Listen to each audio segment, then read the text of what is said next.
again. We're having another episode of Yes Way Jose, Always Yes. Can we have that, Jeff? What? I just want We're changing the name? Yeah. Just, I thought, hey, good morning to everybody. First of all, yes, we got to mix it up a little bit. Okay. No, I'm just kidding. It's Yes Way Jose. And remember, we talked about this a long time ago, and I tell everybody the story.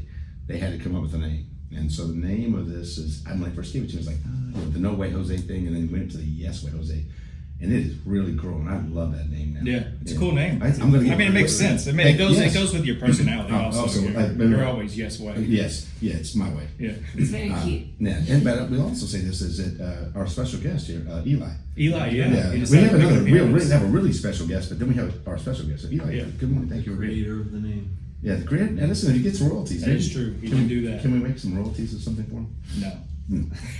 Well, we'll add it to his pay. That's fine. There you go. Add it to his pay. Add it to his pay. But anyway, good morning again. Obviously, we're looking at all the different episodes. We're like 1,236 episodes, right?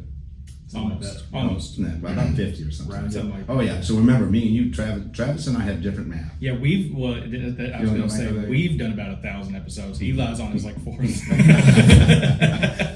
Oh, that sounds good. But anyway, good morning. First of all, we always want to start with, we have an email address that you'd love to send any kind of feedback on the end of the episodes, anything you want to hear, and that is? YesWayJoseMail@gmail.com. I got to tell you, you got to be there for just that. If you don't, you can do that part, and then you can leave the episode. That's fine. But at least it sounds so don't good. tempt him. He'll get up and just walk out. Elvis just left the building. I just want to know how many times you guys had to practice that to get it like that. Well, 1,236. Yeah, every episode, yeah.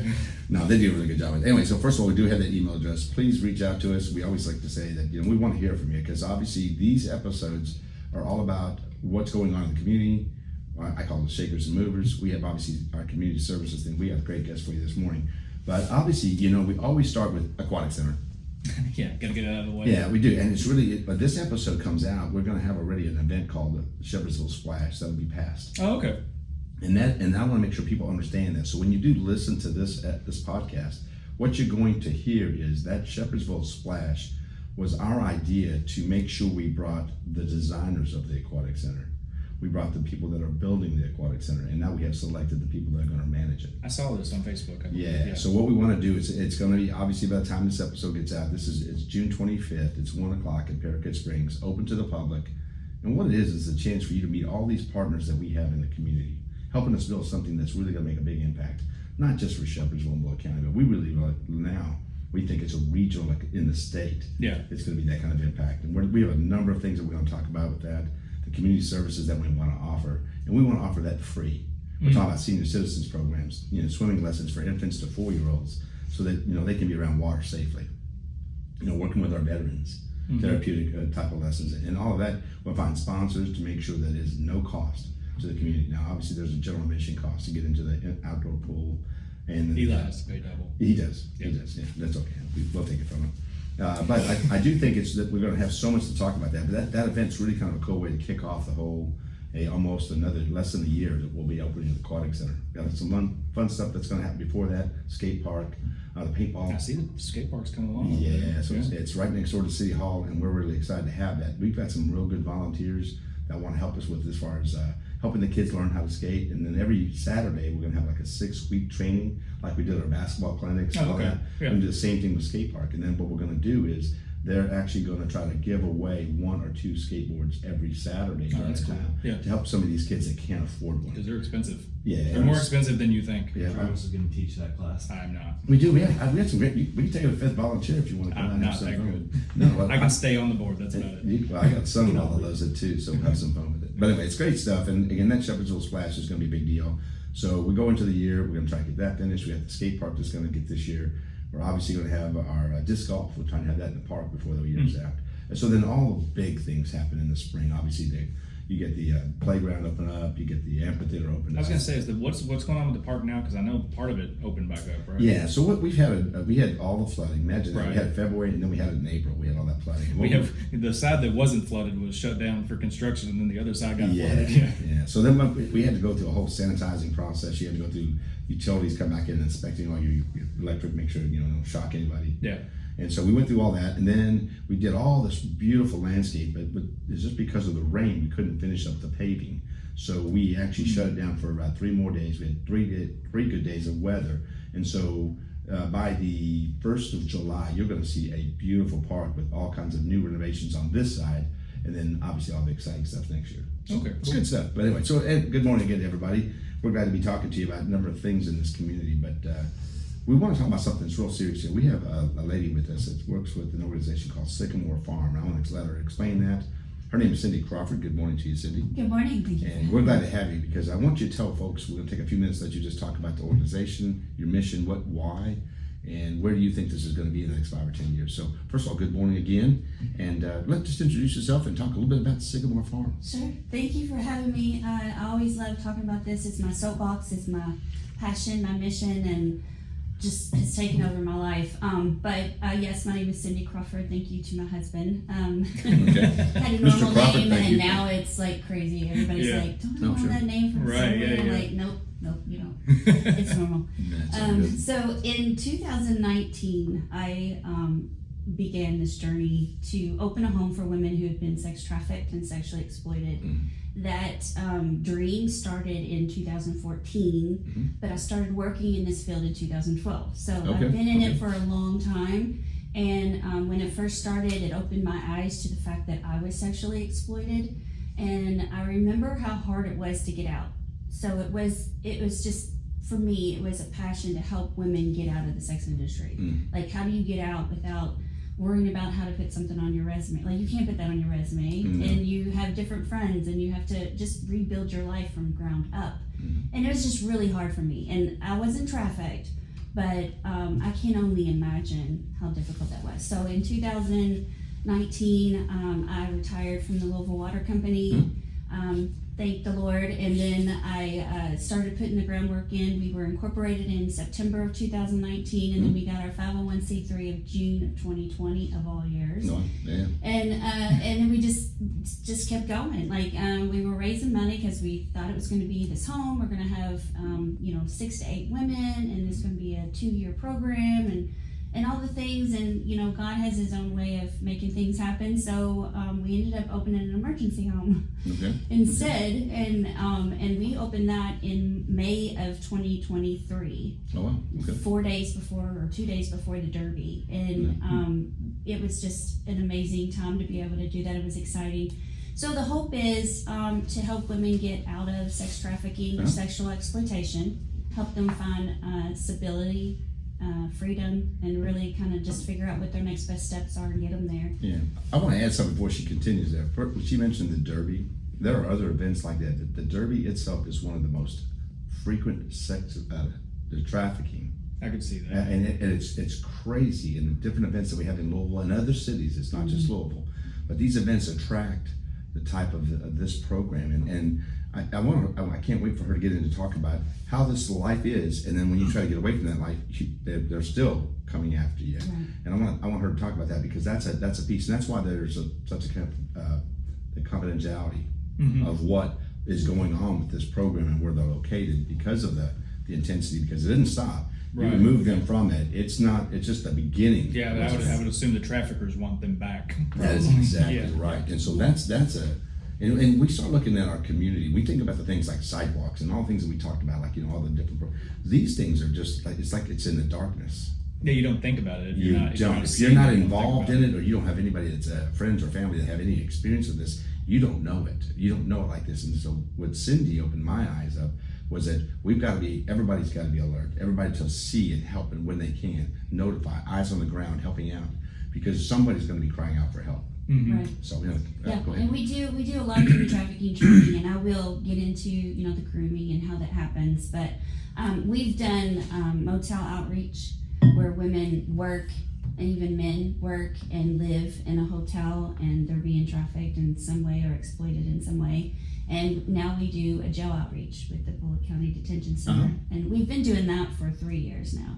So it's been eye-opening even for us, because we're learning all the different ways that traffickers are grooming and keeping their victims. And most of the women that we see in the jail system, they've been exploited in some way. A lot of them, and I'll get into the grooming, is they'll feel like it's a boyfriend or just a friend. It can be a girl or a boy that's grooming them, and it's just hard. So they don't even realize that they're a victim of a crime. So it's hard for us to say, oh, well, you need help. No, my boyfriend will get me out. My boyfriend will take care of me. And even while they're in the jail, they're still being exploited because they don't have anybody else. That's right. And you can get, extra stuff, I don't know, food, clothing, and hygiene products, and if you have extra money. And so where's that extra money coming from? Yeah. They're still being exploited. And so when they get out of jail, what are their options? To go back to that person. Or they don't have anybody, and then they're going back to do what the only thing they know how to do. Where the bread is buttered. Yeah, and and they don't have any that's why it's just so important, I think, for us to be in Bullitt County, is because there's really nothing here for that, and we want to help them land on their feet. Yeah, and I think what's the hardest part is once they get to the transition, just to coming back to what we consider normal life. That's just the beginning. Then they've got to get back on their feet as far as working. How to get them into job placements, and how do we teach them to get back into society, right? Yeah, because when you think about where they started, most of them started in childhood being abused. So it's not uncommon for them to be abused as children or neglected even. And by the time they get out in the world, they don't know what healthy boundaries are. They don't know how, some of them don't know how to do laundry. They don't know how to cook. Some of them do, some of them don't. But they have a hard time with finances. They don't know how to hold a job, a steady job. They don't know what that looks like. So our goal is to help them figure all that out. Yeah, well, we're talking about the different events, but we also have 65. And from Michigan to Alabama, there's a whole trail of this kind of trafficking. We always talk about drugs, right? But the human trafficking is just as any kind of illegal trafficking. It's coming down 65. Yeah, well, I'll tell you guys, there's the top 3 criminal enterprises is drugs and then weapons, but also trafficking. So, and number 1 is drugs, number 2 is sex trafficking, and number 3 is weapons. Well, it's really interesting we talk about that piece, but we look at the way the immigration has come over, right? And so a lot of people mess with it too. Yeah, so they were promising them, and then you pay X amount of dollars, and then they take you, and they're actually putting you right into. And then a bunch of them disappear. Yeah, and that don't know where they are. That just opens up the whole. Who are these victims? Who are they? They are vulnerable. That's how these predators are getting to them. They don't even have to be in the same country to groom your kids, thanks to the internet. Wow. Yeah. Like they can be, and I've heard story after story of a girl or a boy building a relationship with somebody online, and they're not even in the country, and they'll send them a ticket, and they're gone. Like these victims are leaving on their own, thinking that they're going to be a love interest, or maybe it's a job that they're being promised, or whatever. And I've heard firsthand stories of this stuff happening, and it's so scary. Another statistic I want to give you is 83% of sex trafficking victims in America are American-born citizens.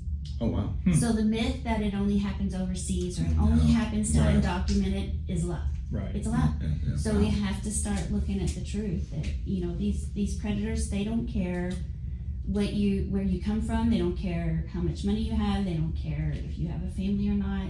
All they care is how can they exploit you. So let me ask you It's this. basically like a digital pimp, really. I mean, in a way. I mean, that's basically what it is. Yeah. Well, they're lying to them. They're acting like they care. And if you have somebody that's vulnerable, whatever the need is, whatever it is, whether it's money or love, or if you want a job, whatever it is, they'll figure it out. How much of what you see is like what you think of when you think of sex trafficking, like where it's like prostitution versus where it's like online stuff?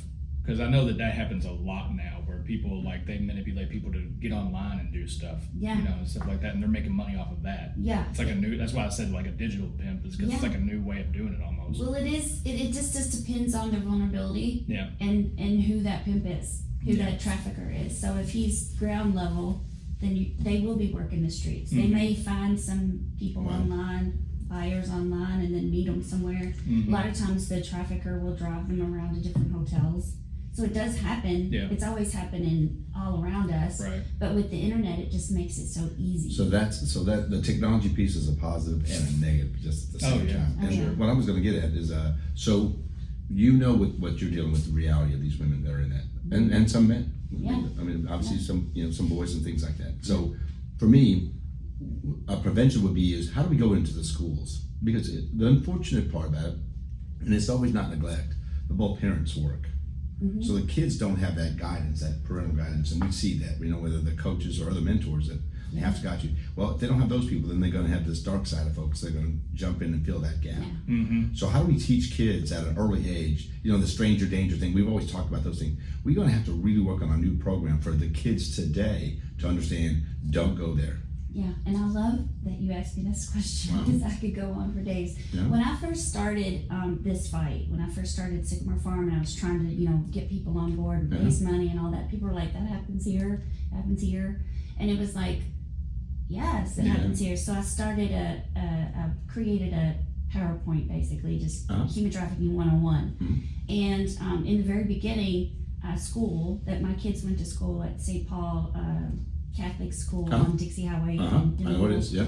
And their principal said, "Can you come and give a class to our students on sex trafficking?" And I was like, "Yes, I can do that, but how can we reword it so it's not like..." Yeah, that's the thing is, like, you don't want to, there's like a weird thing where you don't want to, like, say the stuff to kids because you're like, even though but at the same time, they need to know. Yeah, we're not talking about the act of sex. We're talking about this program. manipulations and how to protect yourself. So it was really a turn from being aware of other people to how to protect yourself.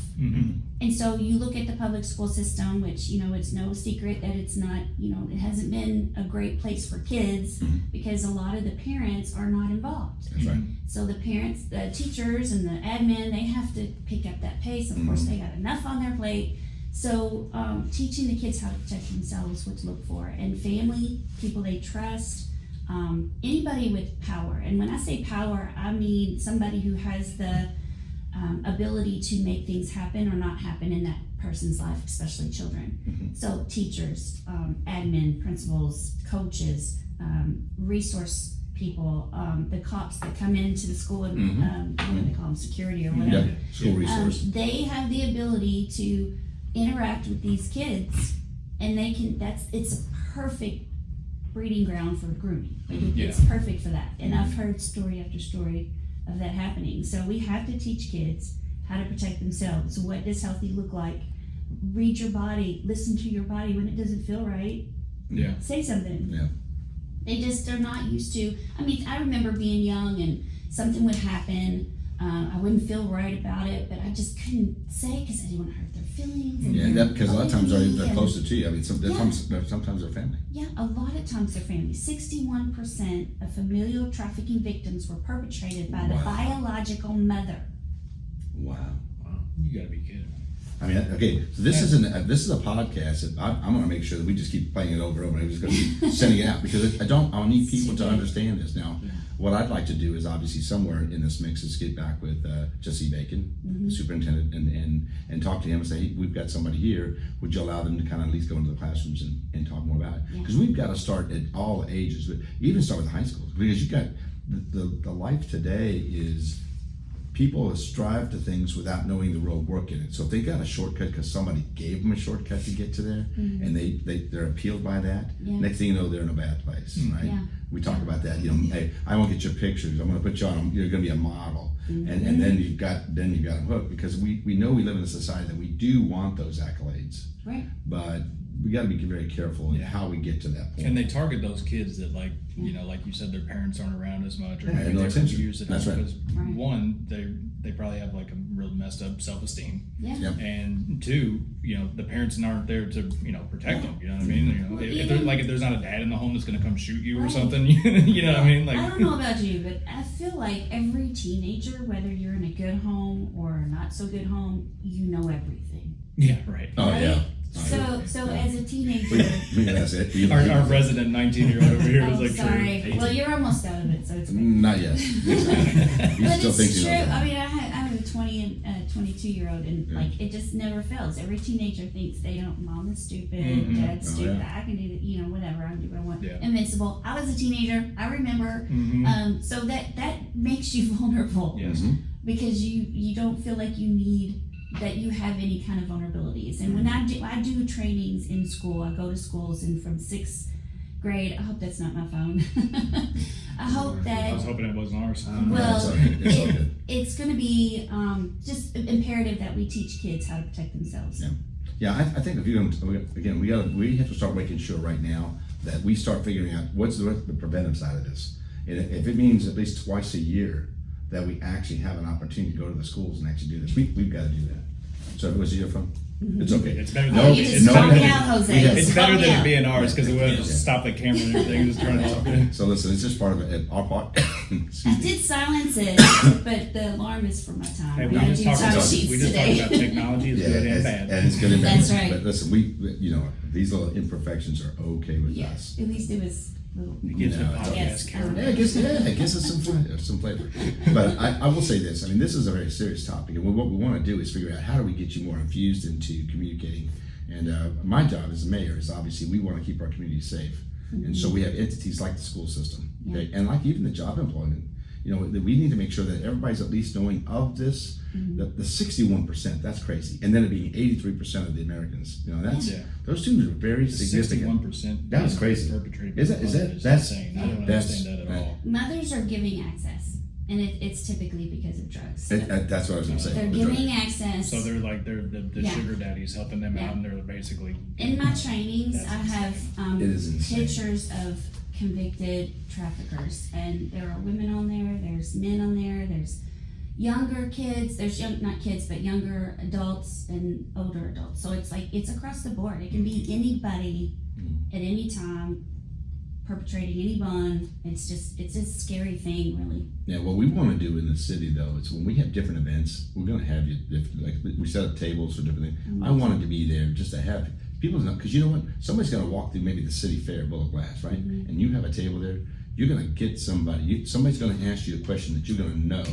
That's a person that you need to talk to a little further about. Yeah. They're going to be crying inside, but you can see it because you know. Yeah. And I think that your experiences too, again, getting a little bit more, learning more about you, that obviously very much helps you because you know a language that we don't know. Yeah. A body, the way that somebody's going to talk to you is going to be about how they feel and what their eyes look like, their face, their body movements. Yeah. They're going to know something's wrong. You're going to know it. Yeah. And we have to have partners that are willing to see it too. yeah. That's Like what I said. We're getting there. Yeah, Right? that's why Like the even training the is so police that's why we're doing departments stuff for them, and officials, and teachers, and everyone really needs to see what can we do when we see it. I just said about Board of Health.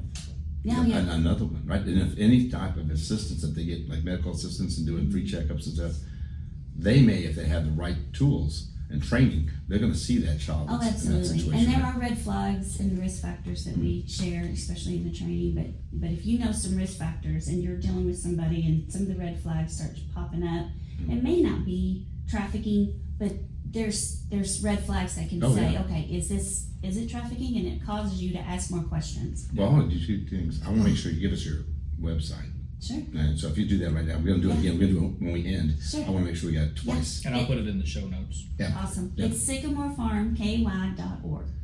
Simple. Okay. All right. KY.org. Yeah. I think from that standpoint, if people just know they've got a place, and we'll put it on our website, we can put it out there for our community services. Amber's on vacation. When she gets back, I'm going to have her put something out for services that just have the idea that you can click that button on just to find out more and maybe reach out to you there as well. That'd be great. Speaking of, why is it a farm? What's at the farm? Well, the better question is why Sycamore? Okay. But Sycamore was so Sycamore Farm. The farm was just the idea of having a space that's outside of the chaos of the world where they can come and find peace. Yeah. And if they need to go outside and scream, it's okay. Nobody's going to call 911. Or just have some space against away from the world, because there's a lot of triggers in sounds and smells and everything else, and we want to just let all that go. Like, we really want them to be able to find themselves. And then the Sycamore part of it came from it was right before I retired from the water company. I was on an immersion trip on sex trafficking and with a group of people, and I had 2 roommates, and I was just looking on Zillow at some of the places that had land and houses and stuff, and I found a house. And it was beautiful, it was perfect, didn't need a lot of work, it was on 11 acres. I was like, oh my gosh, look, this house would be perfect if we had the money, whatever, I was dreaming. And my friend said, she looked at it and she gave me my phone back. She goes, "Did you see that sign?" And I said, "What sign?" And she goes, "That sign on the side of the house. Look at it." And I was like, "Okay, I must have overlooked it." So I look, and it was very faded. It was an old wood sign. It was probably about 3 by 3, Mhm. and it said Sycamore Springs Farm. And I was like, "Oh, that is so cute." And I was like, "Wait a minute, isn't there a sycamore in the Bible? Didn't Zacchaeus climb the sycamore tree so he could see Jesus?" I was like, "That's what we want. We want them to see Jesus." And also, So that's why. the thing that I thought of is like sycamores are like my favorite trees. I have one. Really? Yeah. But the thing that's cool about them is like they shed their bark. So it's kind of like Oh, they're yeah. like shedding, Oh, yeah. they're Oh, like yeah. shedding the outside That's and like, you know. beautiful. So Look at I that. love That was profound. I thought that's what you were going for. I was No, like, well, there you go. You can have You that. can add it to it. So that- yeah. Songwriter No, over it here. isn't. No, I mean, it's really kind of cool. I think the analogies and what you come up with, and I think the thing for us now is we've got this podcast, but we need to do more to get it more out there. Yeah. The Board of Health, the school board, let's work together. We'll work Absolutely. together with that, Cindy, because I think the thing for me is the more people know. I mean, it's like, out of sight, out of mind. Yeah. I mean, up until about like maybe 15 years ago, I didn't realize that the human trafficking in the different events that are actually in the city. We always talk about the Derby, but it's not the only one. Nope. Yes. Farm Machinery That's- Show is yeah. #1. Really? Yeah. Wow. Well, it's the as far as I remember, I think it's the largest farm machinery show in America. It is. So Boy, it was. it's I just wouldn't have thought #1 in about farm Kentucky for machinery. sure of bringing No, it. a lot of people come in with cash. Yeah, and the thing is, people they think it's only the Derby or only this or that, but it's these traffickers, especially the higher end. They will move their victims around to Yeah. these events because that's where the I money know is. that's where the money is. Yeah. So it's not happening just at these events. It's happening all the time Yeah. on a lower level. Yeah. But it's still happening. I mean, we only hear about it in the news when it happens on the higher levels, Yeah. like Diddy and Epstein. Yep. I mean, we could go to town on those Or they things, bust but some like big place. Yeah. There's a bunch of but the money. There's money. This stuff is going to be happening, especially if they don't understand that these women are victims. Yeah. Or men. They're victims. Right. And they're being coerced, or they're being lied to, or Yeah. they're just being made to. And that's the thing too, is like some of these people who, are buying the Service. service, yeah, they might not know that person's trafficked either. Like, I mean, it's illegal, don't do that. Yeah. But I'm just saying, like, they Yeah. might just think it's like a prostitute or something. Yeah, So, because she's yeah. smiling and she's Right, like, yeah, they "Oh, don't hey, know, baby," yeah. I mean, that's their job. Right. Like, you go to the restaurant and the lady's having the worst day on the planet, but she's going to be like, "Hey, how's your meal?" Right. And, Mhm. I mean, it's her job. Yeah. And it's not a job that you wake up and be like, "Oh, I'm going to be a prostitute when I wake up." Yeah. It's There's not usually that. yeah, just so everybody knows, there's usually something going on behind the scenes there. Yeah, you There's a got it. value of life. Yeah. That means a lot to me because I talk a lot about that with kids and having things to do. We need kids to be kids. Yeah. And unfortunately, the technology of the phones and everything else we got going on, we got 7-year-olds with phones, right? Oh, So that again, just that alone, they're going to go in and they're going to wander on that phone and find things Yeah. that it's going to be appealing to them, but they don't realize how bad that is. yeah. Because it looks glamorous, Yeah. right? It's one of those things. So you have so many crazy things. It's like the puppy. I always think about the white van and the puppy, right? Come over here, you want to see the puppy? Or I've got candy kind of thing. It's way more sophisticated It than that. is. It really is. And so for kids, Yeah. there's so many ways that they've learned how to work the system, meaning the technology piece, Yeah. to lure kids and young adults into things that they can never turn back from. Yeah, these kids think that they're going to see a friend. You know what I mean? Yeah. Right. They don't think that they're a friend, and they go Yeah. see them, and then all of a sudden they're gone, or they've been Yeah. abused or something. Yeah. And now I know all this. I can't see a kid on the street or on the side of the road or anything. And I say a kid, I'm talking about usually Sure. a teenager Yeah. or something. And I'm like, I can't. Like, I'm like, who are you waiting for? Ask questions. Yeah, Where's your mama? So we do think that those kind of awarenesses, we're going to work more in our community because we can't solve every problem every day. Right. But at least in our community, let's have more eyes on the ground looking and paying attention to things like Yeah. that. And this is real evil. Like, this is pure Yeah. evil. It is. It really Like, is. You can't. It is. You Yeah. can't fight this without knowing that. Like, it is. It's evil. Well, I want to say this to you because I think, the fact that there are a lot of good people doing a lot of good things. And, and everybody knows, my faith is very strong. And I really believe in the fact that your faith has guided you to do this. We have a community that surrounds you, that supports these type of things. So we're going to work hard with you.